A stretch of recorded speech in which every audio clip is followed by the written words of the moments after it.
Olá, alunos, sou a professora Jânia, bem-vinda à nossa aula de Química. A gente vai continuar estudando Introdução à Química, tá? Que é a unidade curricular da apostila de vocês, unidade 1, tá? Introdução à Química. Lá no subtópico 1.3, transformações da matéria. Então, a gente está aqui na parte 2, tá? Dessa explicação, certo? Sobre transformações físicas. Então, a gente aprendeu sobre transformação química e agora a gente entende um pouco da transformação física, tá? E aqui você encontra o conteúdo na apostila de vocês, as páginas 19 a 20. Tá? Então, quando a gente fala de transformação física, né, a gente já fez uma introdução sobre o que vem a ser a transformação física, né? Então, a gente fala que ela é uma transformação que passa logo, uma passageira, tá? E é reversível, tá? Então, se a gente entortar um ferro, né, a gente vai conseguir desentortar ele. Então, isso é uma transformação física, tá? Pois apesar de o material sofrer alteração na sua estrutura, por exemplo, pode ser do tamanho, né, do material, certo? Ou seja, do seu estado físico, ele vai continuar sendo constituído das mesmas substâncias químicas. Então, aqui, quando a gente fala de transformação física, não tem nada a ver com a transformação química. Não tem alteração da matéria, não tem uma nova formação de algum produto, tá? Então, a gente tem aqui os exemplos. Um corte de bolo, tá? Dilatação de um metal pelo calor, tá? A gente falou sobre, né, algumas influências, né, que ocorrem nessas transformações. Aqui, dissolução de açúcar na água, tá? Papel picado, condensação, mudança do estado gasoso ou de vapor para líquido, né? Então, aqui a mudança do estado físico, no caso aqui da água, tá? Então, a gente tem aqui alguns exemplos até do nosso dia a dia que a gente pode observar, então, essas transformações físicas, certo? Então, olha só, as transformações físicas, tá? Da matéria, ela vai se dar pela interação de grandezas que a gente pode chamar de grandezas físicas, tá? Presente no ambiente, pode ser, por exemplo, uma energia, tá? Uma energia. E aí, a gente pode dizer que qualificar essa energia como uma energia térmica, tá? No caso aqui da transformação, né, física, ok? Que é uma das principais responsáveis, né, porque ocorrer, então, transformação física ali, né, da matéria. Então, a gente tem aqui, por exemplo, uma fabricação de facas, por exemplo, né? Precisa do que aqui? De calor, né? Então, para forjar aqui, né, a lâmina, né, formar ali, né, esse instrumento, precisa do quê? De temperaturas altas, tá? De calor, precisa de uma ação mecânica ali, tá? Então, isso aqui a gente pode usar como modelo de transformação física, tá? Só a sua estrutura, né, que está ocorrendo mudança, não tem uma formação de um novo produto aqui, tá? Então, assim, depois se vocês quiserem buscar outras imagens, né, que apresenta, que mostra como que é produzido esse instrumento, tá? Vocês vão ver como que eles começam do zero, né, até formar, então, o instrumento, né, faca aqui, certo?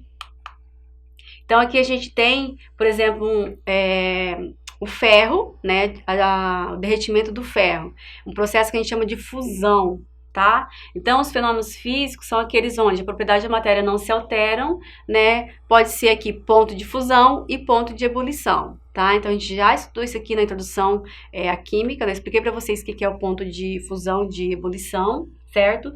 E aqui a gente tem o exemplo de ferro, tá? Então, o ferro aqui, ele tá no seu processo, né, de fusão e também de ebulição, tá? Então, a gente tem aqui esse exemplo. Então, o que tem aqui? Calor, tá? A gente tem, então, aqui calor. Nessa tabelinha aqui, eu achei interessante, né, para vocês acessarem ela. A gente sabe que para cada substância vai ter um ponto de fusão conforme a temperatura, tá? Ponto de fusão relacionado à temperatura, certo? E ponto de ebulição. Numa aula anterior eu falei para vocês do ponto de fusão da água, né? E do ponto de ebulição da água, certo? Então a gente tem aqui o ferro, que é o exemplo que a gente tem, né, no slide anterior. O ferro a gente tem aqui, ó, o ponto de fusão dele chega a 1538 graus. Tá? Então, para acontecer aquele processo de fusão ali, de derretimento do ferro, ele vai chegar a essa temperatura aqui, tá? E de ebulição, né, vai chegar a essa temperatura aqui, certo? Então, a gente sabe que ele é um material, né, mais difícil, né, de ser, por exemplo, derretido, né, ou seja, de passar por esse processo de fusão. Então, aqui nessa tabela a gente pode ver vários elementos, né, vários materiais, certo? Que a gente pode ver e conhecer o ponto de fusão e o ponto de ebulição de cada um, tá? Então, o da água, a gente comentou numa aula anterior, né, que o da água aqui, o ponto de fusão, zero, né, quando tá ali, o que é o ponto de fusão aqui da água? Quando passa do gelo, né, o gelo derrete, passa para a água, né, que é o estado líquido, esse é o ponto de fusão. Ali, enquanto ele é gelo, ele tá tendo a temperatura de 0 graus, certo? Aqui, quando a água tá fervendo, né, a nível do mar, né, isso eu expliquei para vocês, a nível do mar é 100 graus, né, acima do nível do mar vai ser em torno de 80 graus, 80 e poucos graus, tá? Então aqui a gente tem um exemplo de transformação física muito prática, que a gente comentou e vocês também já devem ter estudado, né? Então a gente tem aqui, né, transformações físicas da água, tá? Então aqui, sólido, líquido e gasoso, tá? Então a gente vê aqui, quando tá no estado sólido, as moléculas elas ficam bem ajustadas, né? Não há muito movimento aqui, então a gente pode lembrar aqui do gelo, né? Ele fica bem compactado, certo? Quando ocorre o derretimento do gelo, né? Ocorre o quê? Já a formação do líquido, né? Então essas moléculas elas ficam um pouquinho mais soltas, né? Mais dispersas, tá? E também conforme, né, o tamanho do recipiente que vai estar esse líquido, né? Depende também do tamanho do recipiente, conforme o volume do líquido, tá? E aqui a gente tem já no estado gasoso, onde ocorre, por exemplo, a evaporação, né? Essas moléculas muito mais livres, mais soltas, que a gente sabe, né, que o processo de evaporação, né, aqui no processo gasoso, né, por exemplo, se for a água, né, a água vai evaporar, vai para onde? Vai para o ambiente, tá? Então a gente tem aqui esse exemplo. Então aqui para a gente entender, né, o conceito, quando a gente fala de sólido, né, naquela imagem lá, o que acontece? As partículas permanecem em posição fixa, por isso o volume e forma são bem definidos, como a gente viu lá, bem compactados, tá?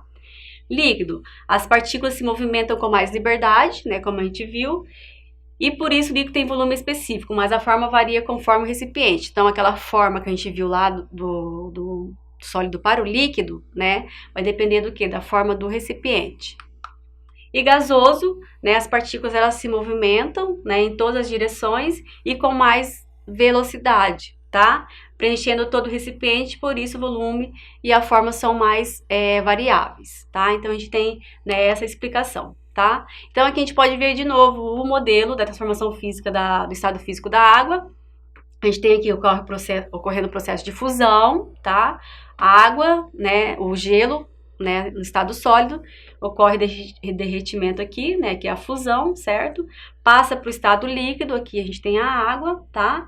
E aqui a gente pode ter, por exemplo, presença aqui de calor, né, no caso a fervura, o processo, né, de ebulição, tá? Onde vai formar aqui uma evaporação. Então a gente tem a água aqui, né, sólido, a água aqui líquido e aqui a água na forma gasosa. Tá? Então a gente tem aqui nessa imagem, a gente vendo aqui ó, as moléculas bem organizadas, aqui as moléculas já estão, né, um pouco mais, né, soltas e aqui muito mais dispersas, tá? Então nota-se que a água se transformou em outro composto químico, apenas modificou o seu estado físico, tá? Ela na verdade não se transforma em outra matéria química, tá? Não transforma aqui, não tem transformação da matéria, ocorre o que aqui?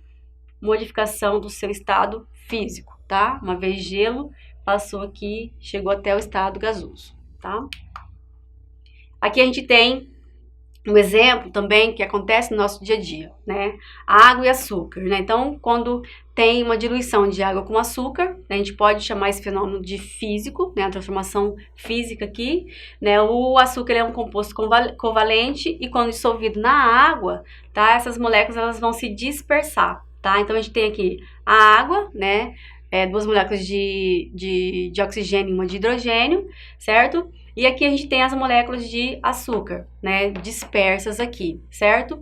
Mas o que? Não tem alteração na sua forma, tá? Não vai ter alteração aqui na verdade, na sua fórmula, ok? Permanece aqui, né, a molécula do açúcar intacta ali, certo? Se fosse já colocar açúcar com sal, aí já haveria o quê? Uma mudança, tá?